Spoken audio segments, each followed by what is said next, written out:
নম্বর সূরা দিয়ে। এই সূরার নাম সূরাতুল কদর। এটা হলো শক্তির রাত, ভাগ্য নির্ধারণের রাত বা মহামূল্যবান রাত। কদরের অনেকগুলো সম্ভাব্য অনুবাদ রয়েছে।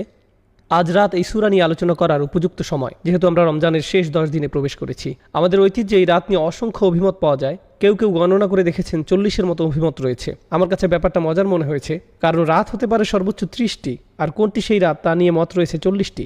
এ ব্যাপারে অন্যরা অভিমত গণনা করেছেন। ইমাম রাজি 9টি অভিমত গণনা করেছেন। কেউ কেউ এমনকি এই অভিমত ব্যক্ত করেছেন যে এটি 30তম রাত বা 29তম রাত অথবা 23তম, 21তম, 27তম রাত ইত্যাদি ইত্যাদি। কোনটি সেই রাত আজ আমি তা নিয়ে কথা বলতে যাচ্ছি না, কারণ এত সব অভিমত এবং প্রবণতা নিয়ে অধ্যয়ন করার পর সম্ভাব্য এই রাত নিয়ে আমার কাছে মনে হয়েছে যে এই রাত হলো শেষ 10 রাতের যে কোনো একটি। এটি সবচেয়ে গ্রহণযোগ্য অভিমত। আর এই রাতের ব্যাপারে আমার দৃষ্টিভঙ্গি হওয়া উচিত এরকম, প্রতি বছর এই রাতের তারিখ পরিবর্তিত হয়। যে কোনো একটি রাতকে নির্ধারণ করে নেবেন না, এটি একটি চলমান লক্ষ্য।